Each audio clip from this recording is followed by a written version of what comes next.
Hello, everybody. Welcome back. Episode 5. Let's just get right into things. I know all of you Mark copies have just been long awaiting Episode 5, and you just couldn't help yourselves. You just wanted Episode 5 so bad. That's why I'm here today. And with that noted, I'm rudely awoken by boisterous yells. As I blink my eyes open, I see the pongo planted on Zach's face. Oh, dude, this is the ship we've been waiting for. Also, these look like coins. These tops of the chairs, those look like coins. I guess this is weird too, these little lamp things, but this is weird. This chair is weird. Okay, Markape Sue says, "What is going on?" Zach leaps off the bed, continuing his scolding, and the pongo scurries under the pillow. I think you scared him. Get out of there! Wow. How dare he? Friendship with Zach ended. Oh, sorry. Get this away, please. Thank you. He snatches the pillow to reveal the pongo contentedly blobbing over his dischargers. The pongo's eyes are slitted shut. That's a word. And he wears a silly grin. I'm sorry, everybody. This is rough right now. These words are too big. Don't even think about it! Oh my gosh. Zach... That sounded like a gun cocking. Zach scoops up his dischargers and forcefully gives them a shake. The pongo's eyes snap open as he wobbles in the chair, clinging for dear life. Poi! Zach doesn't cease his shaking, and somehow the pongo seems to be hanging on. Poi! His small body jiggles up and down until he finally bounces to the floor. Poi poi! Dude, pongo right now? Just spitting straight facts. I mean, how can you not agree with him? He glares daggers at Zach, who is too busy inspecting his dischargers to notice. There's a sharp knock on the door. Barely comprehending what's going on, I shuffle to the door and open it a crack. I heard yelling. Is everything She cuts off mid-sentence, and her eyes grow wide. I look behind me and see Zach dangling his dischargers high in the air while the pongo leaps up to reach it. These aren't for you to absorb! Poi! Uh... I'll just wait for you guys downstairs. Before I can answer, she turns around and walks away. I can't blame her for that. I close the door and start getting dressed. Were we undressed during that scene? I guess that's why there's a lot of confusion. That makes sense. A long while later, I emerge from the room while the pongo saying on my head. With the pongo saying on my head, I know words. Zach had his dischargers back, their holsters and shoulders his back. This is a rough ride right now. I think we can get better. We head downstairs and meet Leanna, who is waiting at one of the tables. That was a perfect sentence. Is everyone ready? Yes. Yep. Yeah, as long as that thing doesn't come near my dischargers again. He's not that thing, his name is Pongo. Poi poi! The pongo sticks out his tongue. Leanna speaks before the two of them can start again. Alright, then let's hit the road! Yeah, last time we saved a village. I wonder what we're gonna get into this time. With one final nod, she leads the way out of the inn and back into town. The rest of the journey towards Illumia is peaceful yet uneventful. The pongo snoozes on my head for most of the way here. There, I know words. Leanna frequently sneaks a peek at him and smiles to herself. Zach keeps to himself and continues to be in the lead for fewest lines spoken. By midday, I can see the stone building of Illumia. We make it through the city gates without incident. Whoa. Background. New. Exciting. Horny? No. Unlike the quaint houses of Meadow Hill Village, Illumia is built taller and grander. There's more noise as people fill the streets. Zach stares down a side street. That rhymes. This is me. Oh. He lives in a side street? That's pretty epic of you, I guess.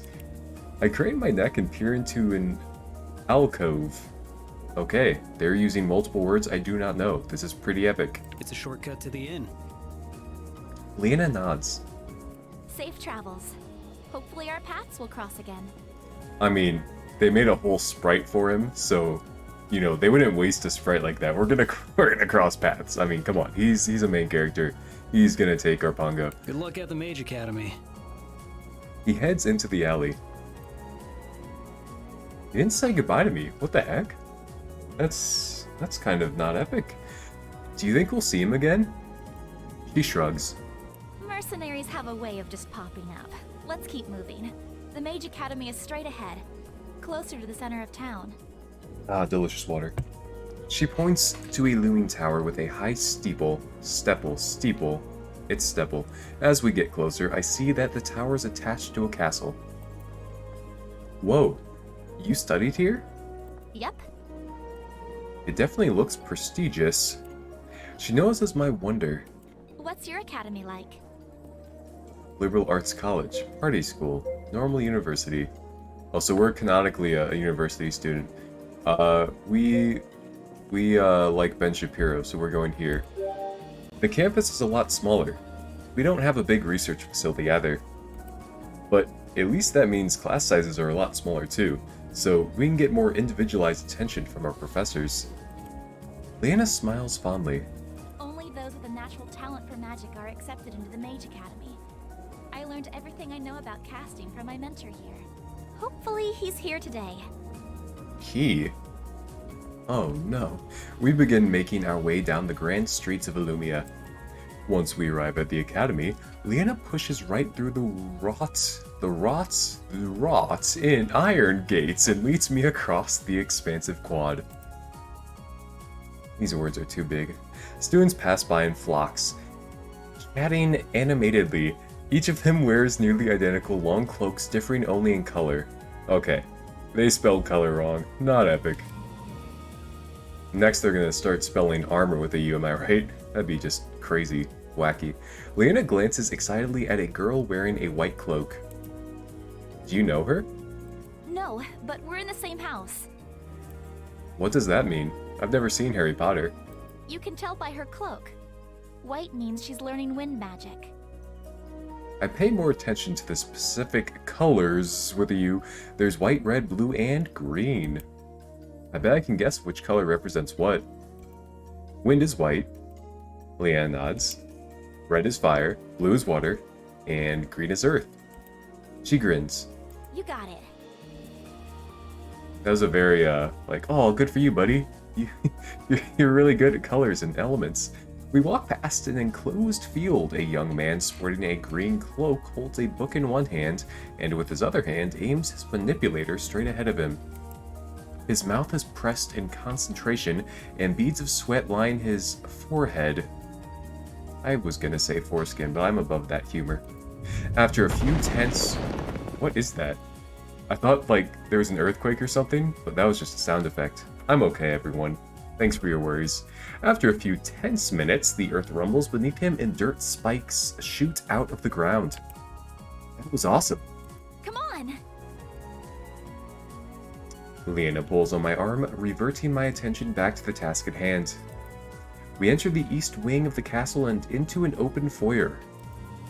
Foyer, as the fancy people say. I think, maybe. There are only a scattering of students wandering these halls, and most are accompanied by an adult wearing long black robes. I assume they must be the professors. Leanna scans each professor we pass, as if looking for someone specific. Library time. She leads me up a winding staircase, then grins when she spots an older man with graying hair. Oh, she's into older guys, okay. His robes are pleated with white stripes, and he carries a staff in one hand. Professor Orin. Orin? Okay, will he get a sprite, yes or no? Comments now. And don't be that guy who's like, oh, I definitely knew the answer all along. Easily, I'm gonna skip ahead in the video. Don't do that. I'm gonna say no. I'm gonna say he doesn't have a sprite. He might have an avatar in the bottom left, but he's not gonna have a full-on, you know, Leanna avatar. That's my guess. Lock it in. Okay. He turns at the sound of his name and matches Leanna's grin. Leanna, one of my best and brightest. What a pleasant surprise. Oh, wow. He doesn't even get that bottom left little logo thing. That's crazy. Wow. Well, I was kinda right. She smiles bashfully at the compliment. It's great to see you again. What brings you to the academy? Actually, I'm here on official business. I'm sure you've heard of the random concentrations of magical energy by now. He nods. Well, I found someone who was directly impacted. She gestures to me. I shift awkwardly as his gaze falls on me. Although he looks intently at me, I can sense his curiosity. What exactly do you mean by impacted? I was investigating a report of unusual magic energy in Meadowhill, and it turns out the concentrated energy originated from him. Professor Oren, was that his name, raises a skeptical eyebrow. That level of energy would tear a human apart from the inside. Are you sure you weren't mistaken? We have strong intestines. My manipulator read the energy level. Maybe we can use the Academy's equipment to scan him again. Yes, let's do that. Bro, not a lab rat. He motions for us to follow him, then turns down the hallway. We arrive in a spacious room. There's a large device on one end of the room which is separated by a wall of glass. I've never seen the word separated before. Wow. The device has two panels on the side which stretch up about 8 feet off the ground. On the other side of the room are a handful of students and professors. They consistently focus their manipulators in what I assume to be magical tests and every so often jot down notes. A couple of pongos openly roam about the room, mostly ignored by the people. Whoa, dude, they just got free roam, free range pongos. Their eggs must be delicious. If one wanders a little too close to a crystal, a student chases it away. Otherwise, they leave each other be. I thought you said pongos weren't really welcomed in society. We really live in this society. This is crazy. Leanna looks fondly around the room, a reminiscent smile on her face. They aren't, but mages tend to like them. Pongos absorb residue energy on the mage from casting, which is surprisingly nice. Kind of feels like a gentle massage. Oh, dude. You can just only imagine what those pongos are used for in the dark. Oh my gosh. Professor Oren gives her a soft nudge. Go ahead. She nods and turns to me. We're gonna take another scan of you now. You're talking about that huge thing behind the glass, right? Yeah, it looks intimidating, but it functions the same way as my manipulator. Alright. One of the students leads me to the device and has me stand between the two panels. There's a crystal mounted on top of each panel. As he closes the glass door behind him, the quiet mumbling of voices is muted into silence. Getting beamed. A beam of soft light emits between the crystal and slowly descends towards my head, seen through my torso and disappearing at my feet. Once the light is gone, the same student lets me back into the room. Professor Oren looks grave, while Leanna's mouth is pressed into a firm frown. This can't be right. Maybe we should scan him again. Leanna, the levels that you reported would have killed this young man. We have strong intestines. Even so, how is it possible that this scan shows he has 0 magical energy? She holds out her manipulator. Just as when we first met, a pale light glows. Unlike our initial meeting, as she holds her manipulator closer to me, the light remains unchanged. Leanna's face falls. Professor Oren puts a comforting hand on her shoulder. Had he just cast it? Perhaps it was magical residue which you had read. As you know, that tends to slowly leave the body after each magic use. Oh yeah, we were doing some casting of some sort, I guess you could say. She shakes her head. It was too high a reading to just be residue. Defend Leanna. Don't get involved. Oh, dude, we're defending our girl. We have to. I can't. I magic. I speak. Yeah, that was probably the worst defense we could have given. We didn't get out any words. Okay, let's try this again. The last time Leanna used her scanner... Wait, that's my narrator voice. The last time Leanna used her scanner thing on me like that, little glowy light was pulsing like crazy. Like, it was almost flatlined. It was beeping so much. Professor Oren seems intrigued. Then perhaps it was a faulty reading from your manipulator. Perhaps. I can hear the skepticism in her voice. It seemed to be working fine before. Leanna shakes her head as if asking me not to continue.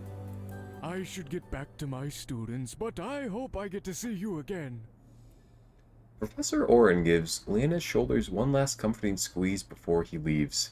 I don't like this guy. While our discussion had been taking place, I noticed the pongos would watch me with interest. A green one starts to gravitate towards us.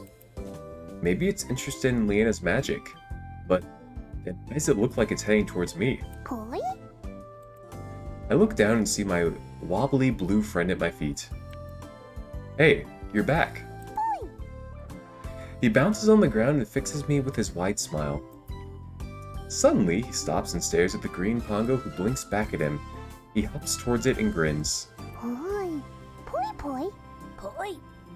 Oh, dude, green pongo sounds completely different. Like, you can easily tell that's a green pongo just from a mile away. My pongo's eyes widen. Poi. Poi poi. That's a raspy green pongo. The green pongo grins and hops away and my pongo follows it. I have no idea what just happened, but why do I feel all warm and fuzzy inside? As the pongo runs off, a professor in a wheelchair... Wow, that's not funny. Someone cut this out, please. Okay, that's not funny. I just remember a joke. I remembered a joke from earlier. Okay.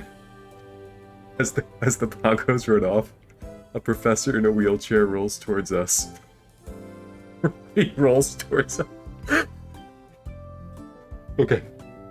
I'm sorry. Although he's lost all his hair, he doesn't seem as old as some of the others. Leanna.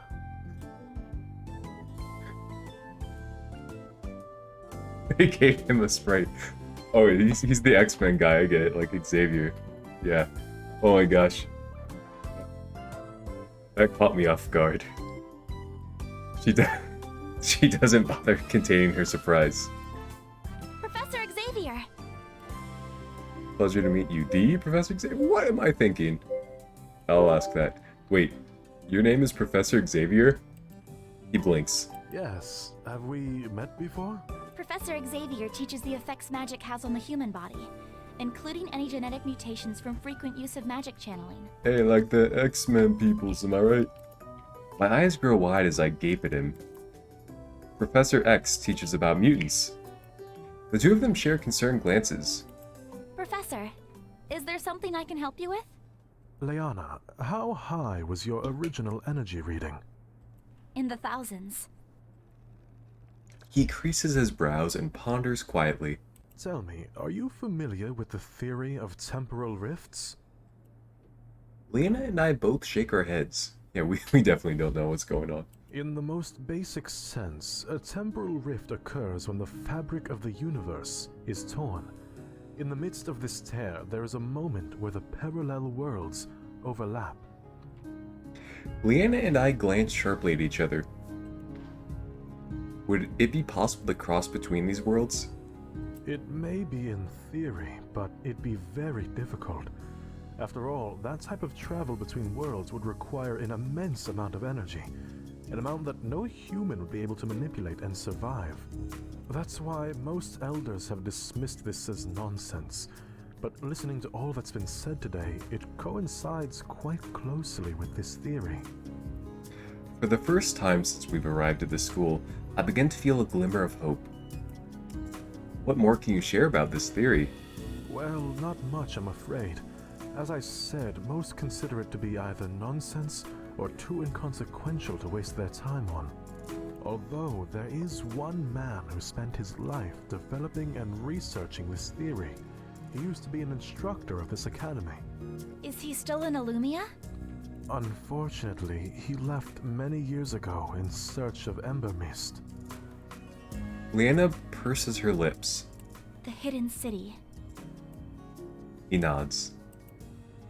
If it's hidden, I'm guessing it will be hard to find. Before he can respond, a student with two long pigtails strides over. Please allow me to accompany you on your quest. Who are you?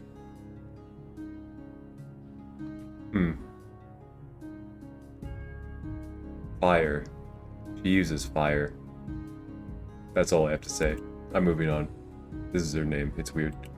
Professor Xavier replies sternly. Absolutely not. Could you elaborate on your disapproval? This is an excellent opportunity to further my research and education. This is not a Mage Academy-sponsored expedition, so there won't be mages around to protect you.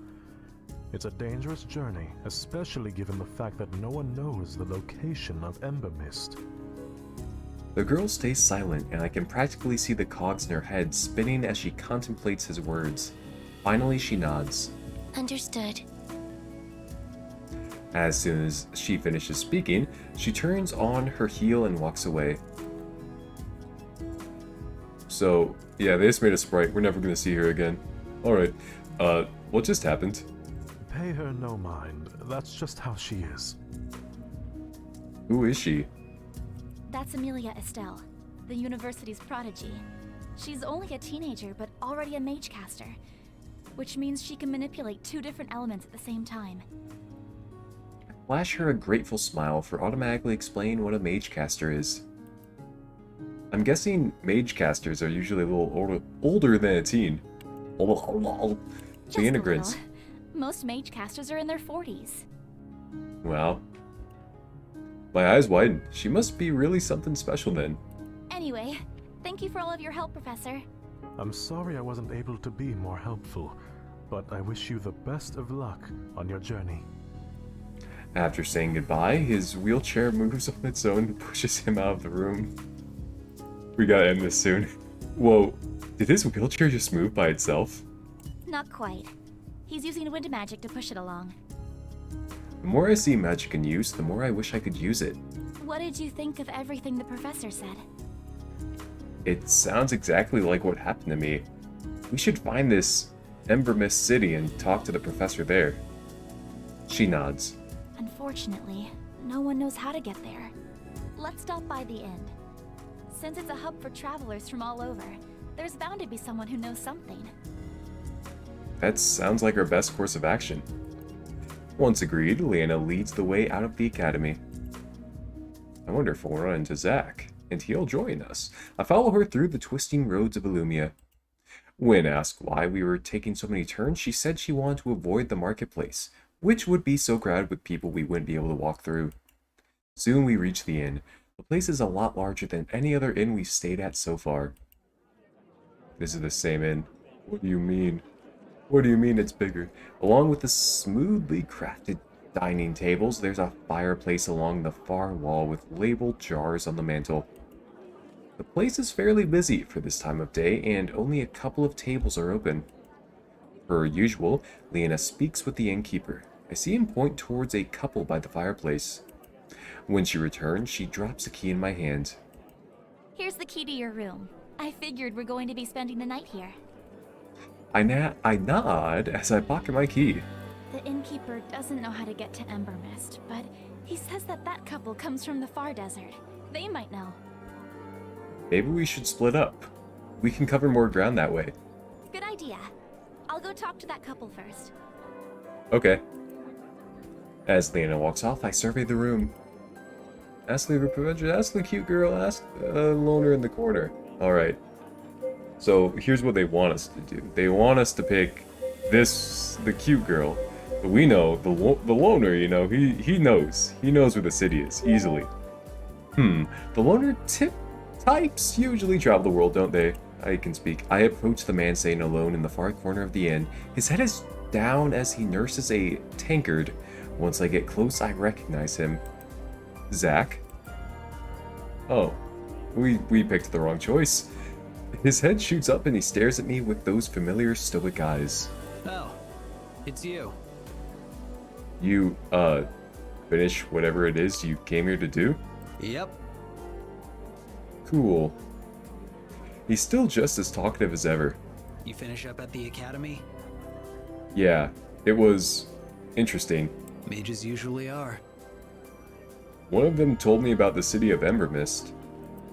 Zack snorts. Sending you on a wild goose chase, huh? I guess that means you don't know where it is either. Nope. Well, it was worth a shot. Alright, well, it was good seeing you. He nods. Alright. Cute girl, easily. I approach the pretty redhead by the bar. Hey there. She smiles. Hi. Oh, she sounds so hot. Are you looking to join a party? I can be. Oh gosh, it's happening. I sit down beside her. Have you been here long? She gives me a curious look. Long enough to know that I haven't seen you before. I'm just passing through. Oh, where are you headed? To Ember Mist. Suddenly her smile drops. That's not the reception I was expecting. Reaction. This doesn't exist. Prove it. I frown. I don't think this is going to go anywhere. Alright. Never mind then.